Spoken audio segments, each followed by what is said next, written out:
সুপ্রিয় দর্শক, আসসালামু আলাইকুম। সাইমন সরকার সুজন সংবাদ উপস্থাপনায় যুক্ত হওয়ার জন্য আপনাকে অসংখ্য ধন্যবাদ। জানিয়ে দিচ্ছি আমাদের হাতে থাকা সর্বশেষ আপডেট। আর বরাবরের মতো সর্বশেষ আপডেট জানাতে আপনাদের পাশে আমি সাইমন সুজন। মুসলিম উম্মাহ, বিশ্ব রাজনীতি, বাংলাদেশের ভবিষ্যৎ ও সামরিক বিষয়ের সকল ভিডিও পাবেন এখানে। সাব্বাস বাংলাদেশ! বাংলাদেশে এলো ড্রোন ধ্বংসকারী তুর্কির ভয়ঙ্কর অস্ত্র। কি করতে চায় ভারত? Bangladesh weapon RDS-40। বাংলাদেশ সেনাবাহিনী তুরস্কের তৈরি রেপকন RDS-4F ডেলিভারি পেয়েছে। এটি একটি 40 মিলিমিটারের revolver grenade launcher. SINT school of infantry and ট্যাকটিক্সে ইতিমধ্যেই এই গ্রেনেড লঞ্চারের টেস্ট ফায়ার সম্পন্ন হয়েছে। এবার চলবে ডিভিশন পর্যায়ের টেস্ট ফায়ার। বাংলাদেশ সেনাবাহিনী এই অস্ত্রের মূল্যায়নের মাধ্যমে আধুনিক পদাতিক ফায়ার সাপোর্ট সিস্টেমকে আরও উন্নত করতে যাচ্ছে। এই গ্রেনেডগুলি নির্দিষ্ট দূরত্বে মাঝ আকাশে বিস্ফোরণের জন্য ইলেকট্রনিকভাবে প্রোগ্রাম করা যায়। এর ফলে সৈন্যরা সরাসরি দৃষ্টিসীমা ছাড়াই আড়াল বাংকার বা ঘন শহর এলাকার ভেতরের শত্রুদের নিষ্ক্রিয় করতে সক্ষম।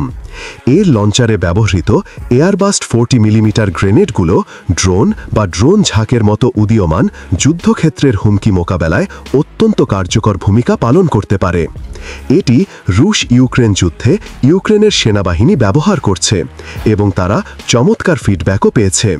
উল্লেখ্য, বাংলাদেশ সেনাবাহিনী অলরেডি সাউথ আফ্রিকার মিলকর SSGL এবং সিঙ্গাপুরের তৈরি STK-40 অটোমেটিক গ্রেনেড লঞ্চার ব্যবহার করছে।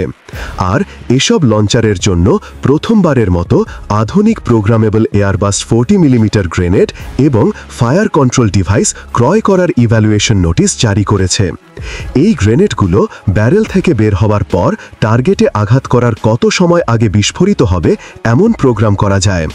এতে এগুলো FPV ড্রোন সোয়ার্ম এবং দেওয়ালের অপর প্রান্তে লুকিয়ে থাকা অদৃশ্য শত্রুর বিরুদ্ধে কার্যকর ভূমিকা রাখতে পারে। তুরস্কের RDS-40 গ্রেনেড লঞ্চারগুলো বর্তমানে সার্ভিসে থাকা গ্রেনেড লঞ্চারগুলির তুলনায় হালকা এবং আরও উন্নত প্রযুক্তি সম্পন্ন। এতে একটি আধুনিক কম রিকয়েল মেকানিজম রয়েছে, যা যুদ্ধের ময়দানে স্থায়িত্ব ও দক্ষতা বৃদ্ধি করে। বাংলাদেশ সীমান্তে প্রচুর সেনা মোতায়েন। কি করতে চায় ভারত? বাংলাদেশ সীমান্তের খুব কাছেই হঠাৎ করে কেন বিপুল সামরিক উপস্থিতি বাড়াচ্ছে ভারত? আসামের ধুবড়ী, বিহারের কিষানগঞ্জ এবং পশ্চিমবঙ্গের চোপড়ায় কেন রাতারাতি তৈরি হলো 3টি নতুন সেনাঘাঁটি? নয়াদিল্লির পক্ষ থেকে বলা হচ্ছে এটি তাদের তথাকথিত চিকেন নেক বা শিলিগুড়ি করিডোর রক্ষার একটি নিয়মিত আয়োজন। কিন্তু রাফায়েল যুদ্ধবিমান S-400-এর মতো সর্বাধুনিক আকাশ প্রতিরক্ষা ব্যবস্থা এবং T-90 ট্যাঙ্কের মতো বিধ্বংসী যুদ্ধাস্ত্রের সমাবেশ কি কেবলই একটি করিডোর রক্ষার জন্য, নাকি এর পেছনে লুকিয়ে আছে আরও বড় কোনো পরিকল্পনা? বাংলাদেশের পররাষ্ট্র নীতিতে পরিবর্তন, চীনের সঙ্গে অর্থনৈতিক অংশীদারিত্ব বৃদ্ধি এবং পাকিস্তানের সঙ্গে সম্পর্ক স্বাভাবিক করার উদ্যোগের পরই ভারতের এই পদক্ষেপ এক নতুন সমীকরণে জন্ম দিয়েছে। তবে ভারতের এই সামরিক প্রস্তুতির আসল উদ্দেশ্য কি? আর যদি কোনো অনাকাঙ্ক্ষিত পরিস্থিতিতে ভারত সত্যিই বাংলাদেশকে আক্রমণের মতো ভুল করে, তাহলে চীন ও পাকিস্তানের মতো শক্তিধর দেশগুলো কি বাংলাদেশের পাশে দাঁড়াবে? প্রথমেই দেখা যাক সীমান্তে ভারত ঠিক কী ধরনের সামরিক শক্তি মোতায়েন করেছে। ভারতীয় সংবাদ মাধ্যম ইন্ডিয়া টুডের প্রতিবেদন এবং নয়াদিল্লির গোয়েন্দা সূত্রগুলো বলছে এই ঘাঁটিগুলো ভারতের বৃহত্তর সামরিক পরিকল্পনার অংশ। এর মাধ্যমে তারা সীমান্তে নজরদারি এবং দ্রুত সেনা মোতায়েনের সক্ষমতা বাড়াতে চায়। পশ্চিমবঙ্গের হাসিমারা বিমান ঘাঁটিতে প্রস্তুত রাখা হয়েছে রাফায়েল যুদ্ধবিমান। এটি এমন এক যুদ্ধবিমান যা একা একটি ছোটখাটো যুদ্ধের মোড় ঘুরিয়ে দিতে সক্ষম।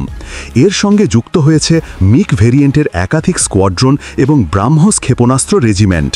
অর্থাৎ আকাশপথে যে কোনো ধরনের আগ্রাসন চালানোর পূর্ণ প্রস্তুতি সম্পন্ন করা হয়েছে।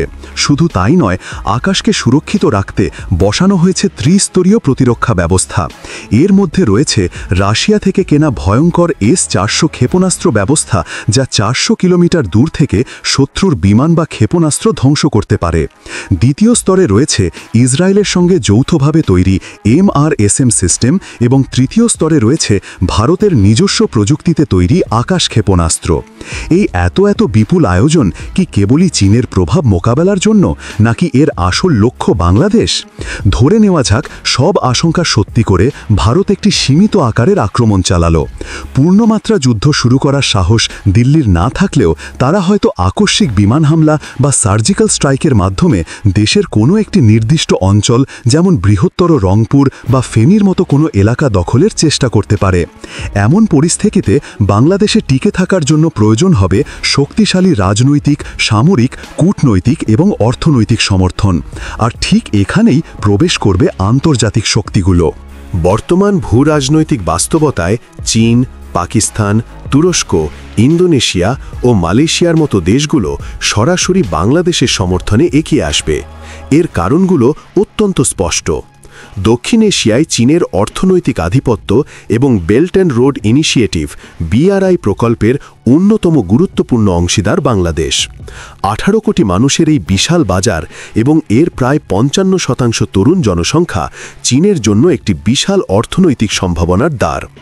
ঐতিহাসিক পর্যায়ে চীন বাংলাদেশের সম্পর্ক বরাবরই অত্যন্ত শক্তিশালী। তাই নিজস্ব অর্থনৈতিক, ভূরাজনৈতিক এবং কৌশলগত স্বার্থেই চীন চাইবে না এই অঞ্চলে তার সবচেয়ে নির্ভরযোগ্য বন্ধু রাষ্ট্রটি দুর্বল হয়ে পড়ুক। একইভাবে পাকিস্তান এবং তুরস্ক ভারতের আঞ্চলিক প্রতিপক্ষ হিসাবে এই সুযোগ হাতছাড়া করবে না। অতীতে বিভিন্ন বিষয়ে ভারতের একাধিপত্যের কারণে এই দেশগুলো নয় দিল্লির ওপর সন্তুষ্ট নয়। তাই বাংলাদেশকে আক্রমণের মতো একটি উস্কানিমূলক পদক্ষেপকে তারা ভারতের আগ্রাসী নীতির প্রমাণ হিসাবে ব্যবহার করে আন্তর্জাতিক মহলে দিল্লিকে কোণঠাসা করার চেষ্টা করবে। বাংলাদেশকে সামরিক ও কূটনৈতিক সমর্থন দিয়ে তারা এই অঞ্চলে ক্ষমতার ভারসাম্য নিজেদের পক্ষে আনার সর্বোচ্চ চেষ্টা চালাবে। এখন আসা যাক পশ্চিমা বিশ্বের অবস্থানে। যুক্তরাষ্ট্র এবং ইউরোপীয় ইউনিয়ন কি করবে? তারা কি ভারতের পক্ষ নেবে? বাস্তবতা হলো তারা একটি জটিল দ্বিমুখী খেলা খেলবে। প্রকাশ্যে তারা ভারতের আগ্রাসনের তীব্র নিন্দা জানাবে, মানবাধিকার এবং আন্তর্জাতিক আইন লঙ্ঘনের কথা বলবে, কিন্তু পর্দার আড়ালে তারা এই পরিস্থিতিকে ব্যবহার করে ভারতকে পুরোপুরি নিজেদের নিয়ন্ত্রণে আনার চেষ্টা করবে। বাংলাদেশের ওপর হামলা ভারতের জন্য একটি মারাত্মক অপরাধ হিসাবে গণ্য হবে। আর এই অপরাধকে পুঁজি করে পশ্চিমারা দিল্লির ওপর এমন সব শর্ত চাপিয়ে দেবে যা ভারতকে তাদের একটি অনুগত রাষ্ট্রে পরিণত করবে। পশ্চিমা বিশ্ব দীর্ঘদিন ধরেই এমন একটি সুযোগের অপেক্ষায় রয়েছে যেখানে তারা ভারতকে ব্যবহার করে এশিয়ায় চীনের প্রভাব পুরোপুরি খর্ব করতে পারবে। ভারতের একটি ভুল তাদের হাতে সেই ট্রাম্প কার্ড তুলে দেবে। তবে এখানে আরও একটি গুরুত্বপূর্ণ বিষয় রয়েছে যা ভারতের হাত পা বেঁধে রেখেছে। সেটি হলো বাংলাদেশের অন্তর্বর্তী সরকার ডক্টর মোহাম্মদ ইউনূসের ক্ষমতা। পশ্চিমা বিশ্বের প্রভাবশালী রাজনৈতিক এবং অভিজাত পরিবারগুলোর সঙ্গে ডক্টর ইউনূসের সম্পর্ক অত্যন্ত গভীর। ভারতও জানে ডক্টর ইউনূস ক্ষমতায় থাকাকালীন বাংলাদেশে হামলা করার অর্থ হল সরাসরি পশ্চিমাদের সঙ্গে সংঘাতে জড়ানো। ডক্টর ইউনূস তার প্রভাব ব্যবহার করে ভারতের যে কোনো আগ্রাসন ঠেকাতে পশ্চিমা সামরিক শক্তিকে বাংলাদেশে আমন্ত্রণ জানানোর ক্ষমতা রাখেন। আর এই ঝুঁকি দিল্লি কখনোই নিতে চাইবে না। তাহলে ভারতে যদি সত্যিই বাংলাদেশ আক্রমণ করতে না চায়, তাহলে সীমান্তে এত আয়োজন কেন? এর উত্তর আছে ভারতের নিজের অভ্যন্তরীণ ভয়ের মধ্যে। বাস্তবতা হলো ভারতের এই সামরিক শক্তি প্রদর্শন তার শক্তির নয়, বরং গভীর দুর্বলতার বহিঃপ্রকাশ।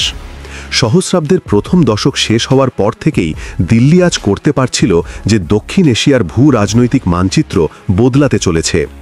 ভারতের বর্তমান যে সীমান্ত তা ঐতিহাসিকভাবে একটি কৃত্রিম ব্যবস্থা।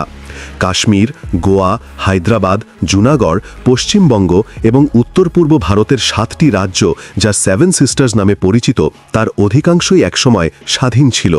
1947 সালে দেশভাগের সময় ব্রিটিশদের মাধ্যমে এই অঞ্চলগুলোকে দিল্লির অধীনে দিয়ে দেয়া হয়, যা জন্ম দেয় দীর্ঘস্থায়ী সংঘাতের।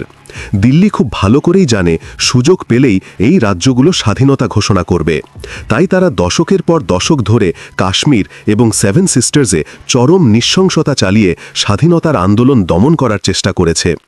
আসামের স্বাধীনতাকামী 2 শতাধিক ছাত্রছাত্রীকে ভারতীয় সেনাবাহিনী ব্রহ্মপুত্র নদের তীরে বালির নিচে জীবন্ত পুঁতে ফেলার মতো ভয়ঙ্কর ঘটনা ঘটিয়েছে। নাগাল্যান্ডে চলেছে নির্বিচারের নির্যাতন। মণিপুরে সম্প্রতি জাতিগত সংখ্যা উস্কে দিয়ে একটি অস্থিতিশীল পরিস্থিতি তৈরি করে রাখা হয়েছে। মিডিয়া এবং কূটনীতির মাধ্যমে এই নির্মম ইতিহাস ধামাচাপা দেয়া হলেও ভেতরের আগুন এখনও নেভেনি। ভারত সবচেয়ে বেশি ভীত তার উত্তর পূর্বাঞ্চলের 7 সিস্টার্স নিয়ে। এ রাজ্যগুলোর কোনো একটিতে যদি পূর্ণমাত্র স্বাধীনতা যুদ্ধ শুরু হয়ে যায় তাহলে পরিস্থিতি দিল্লির নিয়ন্ত্রণের বাইরে চলে যাবে। স্বাধীনতা যুদ্ধের জন্য যেমন অস্ত্র প্রয়োজন, তেমনই প্রয়োজন প্রতিপক্ষের সরবরাহ পথ বন্ধ করে দেওয়া। 7 সিস্টার্সের যুদ্ধ শুরু হলে সেখানে অতিরিক্ত সেনা, অস্ত্র এবং রসদ পাঠানোর একমাত্র স্থলপথ হল এই শিলিগুড়ি করিডর। আকাশপথে ভারী সামরিক সরঞ্জাম পাঠানো অত্যন্ত ঝুঁকিপূর্ণ, কারণ যে কোনো মুহূর্তে তা স্বাধীনতাকামী গোষ্ঠীর ছোড়া ম্যানপেটস বা ভূমি থেকে আকাশের নিক্ষেপযোগ্য ক্ষেপণাস্ত্রের শিকার হতে পারে। ফলে এই 22 কিলোমিটার প্রশস্ত শিলিগুড়ি করিডরই ভারতের একমাত্র ভরসা। দিল্লির ভয়টা ঠিক এখানেই। তারা জানে 7 সিস্টার্সের স্বাধীনতার সংগ্রাম শুরু হলে প্রথম আঘাতেই এই করিডরটিকে বিচ্ছিন্ন করার চেষ্টা করা হবে। আর ঠিক এ কারণেই উত্তর দিনাজপুর এবং আসামের ধুবড়িতে নতুন সেনাঘাঁটি তৈরি করা হয়েছে। এটি বাংলাদেশকে আক্রমণের জন্য নয়, বরং নিজের দখল করা ভূখণ্ড হাতছাড়া হয়ে যাওয়ার ভয়ে একটি মরিয়া প্রতিরক্ষামূলক ব্যবস্থা। ভারত তার নিজের তৈরি করা সংকট এবং অভ্যন্তরীণ বিদ্রোহের ভয়ে এতটাই তটস্থ যে তারা সীমান্তে এই বিশাল সামরিক আয়োজন করতে বাধ্য হয়েছে। সুপ্রিয় দর্শক, আজ এখানেই শেষ করছি। সমরাস্ত্র প্রতিরক্ষার নানা তথ্য জানতে চোখ রাখুন সাইমন সরকার সুজন সংবাদ উপস্থাপনায়। নিশ্চয়ই কমেন্ট করে আমাদের আপনার অভিমত জানাবেন। ভালো থাকুন, সুস্থ থাকুন। চ্যানেলটি সাবস্ক্রাইব করে আমাদের পাশেই থাকুন। আল্লাহ হাফেজ।